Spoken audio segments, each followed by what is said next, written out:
Hello everyone, welcome back. We're out this evening, we're looking to go spinning for some bass. We've got the waders on and all the rest.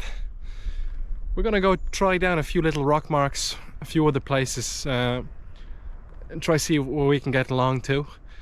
I'm trying to do as little voiceovers as possible, by the way, so try to just build up the ability to actually get to the fucking point instead of waffle all the time.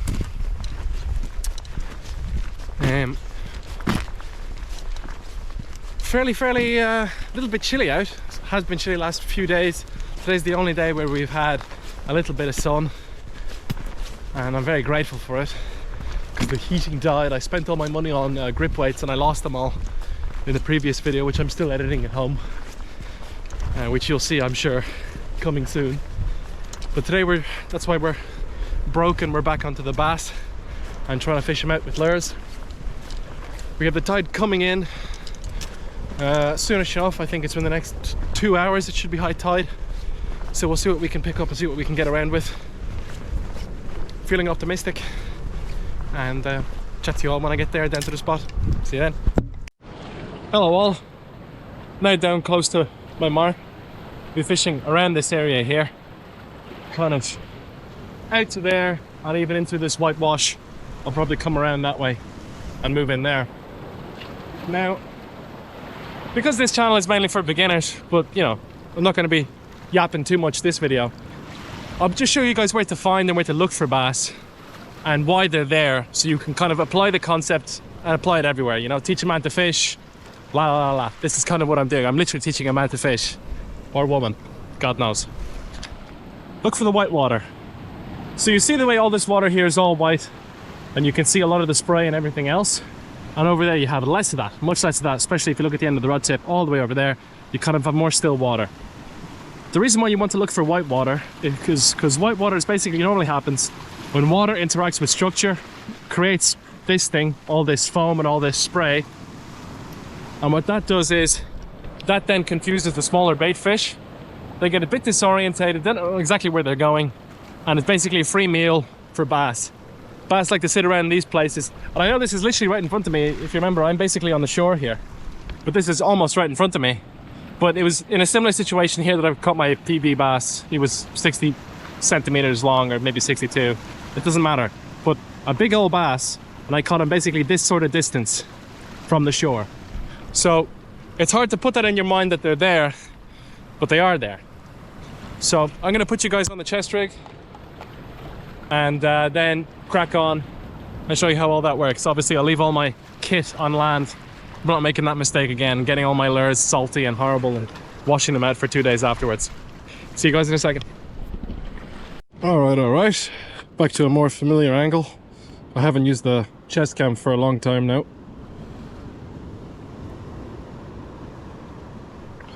Just for reference, so you guys can understand what I'm fishing with, how I'm doing it, so you can copy it and get the same results. 15-pound leader. Now this one's actually fairly short, it only goes about that long. Normally I have a much longer leader because I cast through it, but I snapped off, never changed it, and I don't think it's actually going to make much of a difference. I don't really believe that the big huge massive leader matters too much, especially when your water conditions are so iffy. And what I mean by that, of course, is the water's murky and a bit unclean, so it doesn't really make a massive difference. But yeah, on the end here I've got my Savage Gear gravity stick with the little weight in it. I think I might have had a rattle in here, but I think a bass took it off me. You can see it's actually a little bit ripped up here from the bottom. I'm trying to lift it up with that, and gonna get out and start spinning. See you guys in a second. Right, here we are at this position. It's actually everything's quite high up today. Let's just skip through here.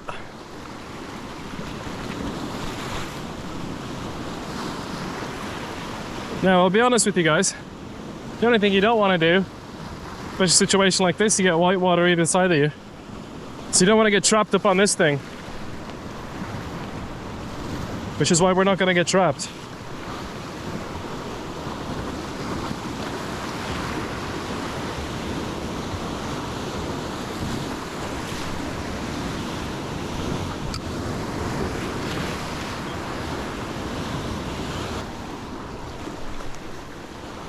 Something you may notice is how slow I'm moving the reel handle. Really slowly. And the reason I'm doing that is because the water is so turbulent and so choppy that a lot of that is actually creating enough action on my lure and is moving it places. But I don't really need to move it too fast to get any action. Also, this is a weedless, so hypothetically I shouldn't get snagged here. I can feel the waves pulling at it. That's what I thought was a strike. That's why I tried to hook set it. One of the reasons I advocate for beginners always to use all those weedless soft plastics, especially ones like the gravity stick, which I'm literally using now, is they're not expensive. Like, they really are not dear at all for the pocket. They're weedless, they have a good action, they catch bass, and I think it's the only lure I could actually use in this situation. I wouldn't really be able to use too much else. Because if you throw metal in here, it's going to dance around, it's going to get snagged on one of the rocks, even if you have a treble or a single hook on it. And even then, it'll probably just sink right to the bottom, get wrapped around something. If you use a Rapala or any sort of plug through here, I also feel for you. Because, again, that tide is just going to move it into something. That thing's got 2 or 3 trebles on it. And you're going to get snagged into something. Now, the waves are really strong today. I keep thinking there's a strike on it, but no luck so far.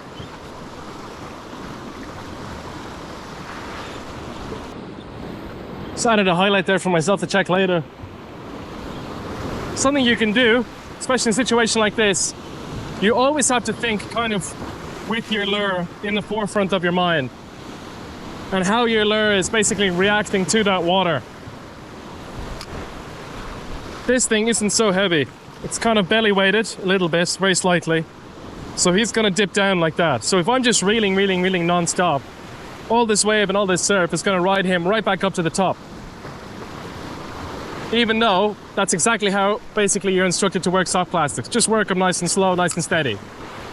Because of the current is like this, I have to imagine myself kind of as the lure, or imagine the lure as it's swimming. And imagining going down and kind of being flopped around. So if I kind of move it like that, and give it little taps like I'm doing, like this, then I'm moving him up and down, and I'm getting more of that water column. And I'm actually keeping him in that strike zone, in that sort of middle, the top up here, the bottom, and I'm keeping him right here around the middle because I know what his sink rate is, and I can kind of imagine it. The only thing I can't imagine, of course, is how strong the water is, especially around these little points here. And for that, you kind of need to use your imagination. But that's why I'm kind of just working him like this, almost like a little jig towards me, instead of the more normal constant wide and retreat.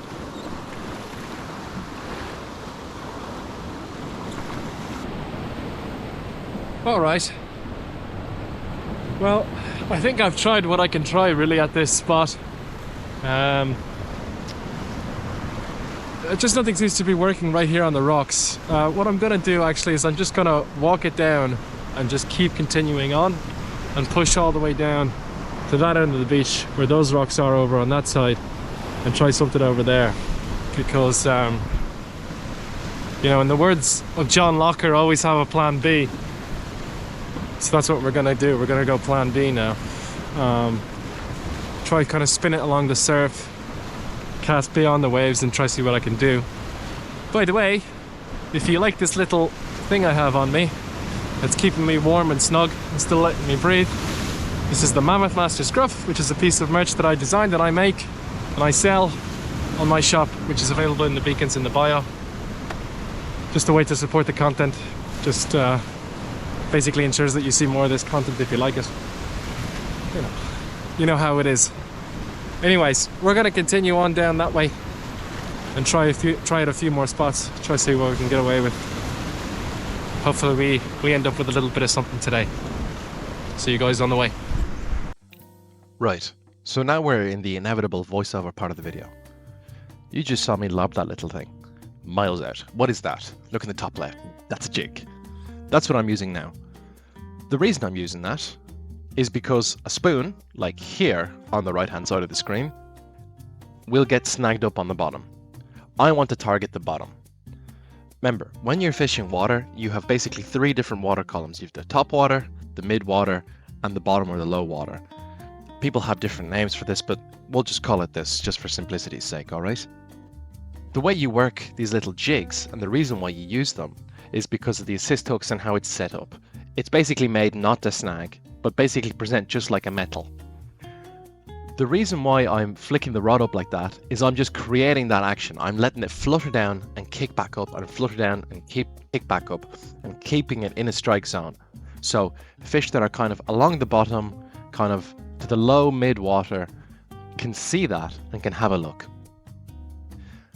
I feel like we just don't use lures like this enough in this country at all. I think the reason for that is just tradition, to be honest. Tradition and kind of stubbornness. When you think of lures that people use here, you think spoons, and you think kind of MEPS spinners. I've seen a lot of people actually using MEPS spinners out on the surf trying to catch stuff. And as of recently, soft plastics. I think we're just a little bit slow to catch up. There's a reason why people in the Mediterranean and everywhere else basically that I've seen, America and the rest, do this kind of shore jigging and have super success. There's absolutely no reason why I shouldn't work here.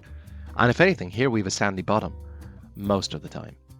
The reason why I say that, and the reason why I'm a big proponent of these lures, is because you're not going to get snagged up on the bottom.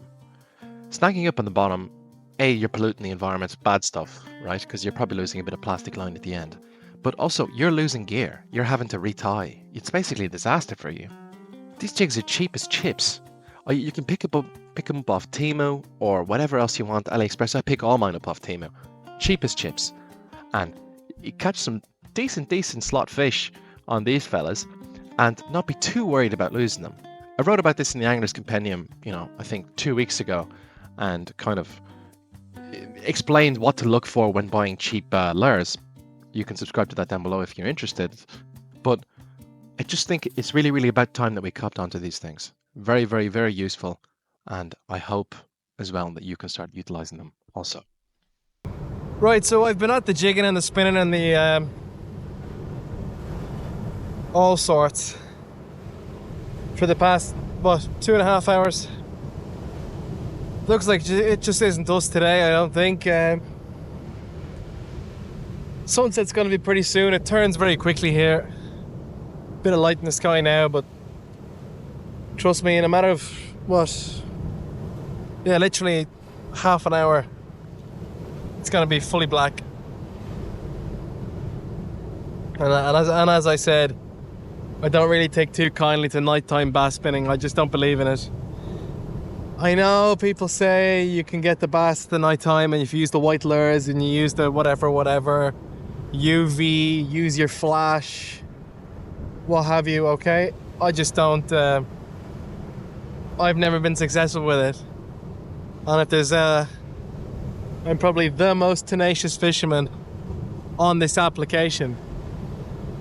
Because I will tell you now, openly between you and me, that when it comes to sea bass here in the Irish Sea, I went out spinning on and off on my bouncers weekends, so my Monday and Tuesdays, for about a period of 4 to 5 months before I was able to pick up my first bass. I've got a few since then. I've got a few strikes and I've got a few on, but just so you can understand, in fishing you have to be very tenacious. I said this once in a video and then I cut it out, but I think I'll include it here. It sounds a bit philosophical, but just bear with me. The notion is that if you go and do any other bit of work, for example, if you go paint a wall, you can be 3/4 done with it, and then whatever. rain comes and you're like, ah, fuck it, you know, I have to leave it for today. But you can look back at it and see the work you've done. Fishing mentally, it's very taxing. It's because you go out and you do the fishing and the sea is just like you left it. Everything else is just like you left it. If you didn't lose any lures or kit, you're basically ready to go home. All you have to do is put the lures in the bag and that's it. And you can feel like you've done nothing when you've been out here for ages and really tried your arse off and really thought, this lure should work here and this lure should work there. So it can be quite mentally taxing, and yeah, thankfully much of you, or many of you, should I say, that I can see from the pictures and videos that you're sending me, you're starting out on the freshwater, which they're not going to like it, the proper hardcore freshwater fishermen, but it's far easier.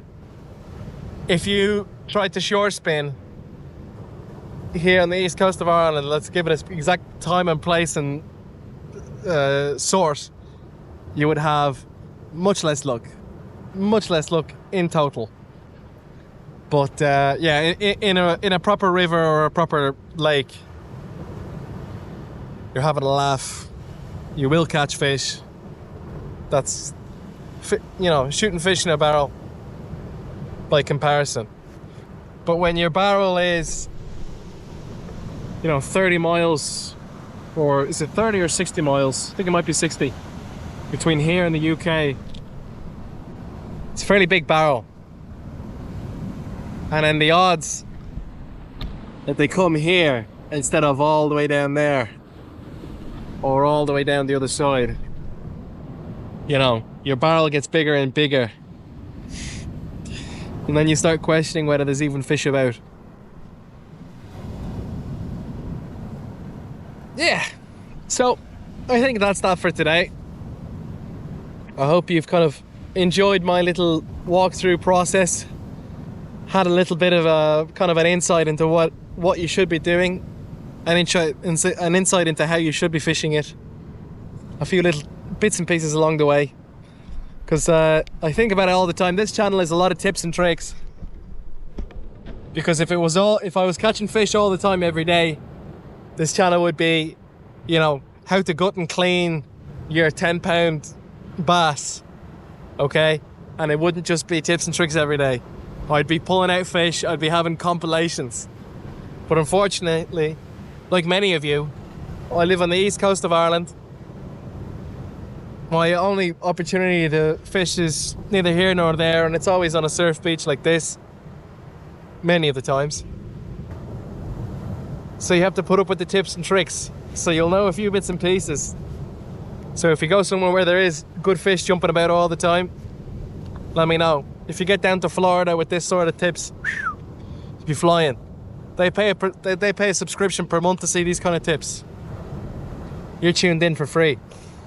But you can get a little bit more by subscribing to the Angler's Compendium, which is my monthly magazine, including my photography, my tips and tricks and everything else, plus stuff a little bit more in-depth and complicated. But mainly it's just a subscription service that you actually get something back for. I feel like a lot of the times on YouTube or Twitch or whatever else, people subscribe and they don't get anything for it. You just get a little thing next to your name. This way you get something, I think. Anyways, thank you all for watching today. I'm gonna wrap this up now and slowly start heading back home for dinner. God bless you all. See you then. And see you in the next one. Bye-bye. I did forget to mention that if you guys are enjoying the videos and you're enjoying what I'm putting out, drop the video a like and maybe consider subscribing. I plan to keep this going for as long as I can, even when the uploads will eventually become less and less frequent. I'll try my best to try keep on top of this as much as I can, and the feedback I get from viewers is the thing that really pushes me on and spurs me on and keeps me going. So please do consider subscribing. Thank you all very much for watching my video. As I thank you for the second time. God bless and see you all in the next one. Bye bye.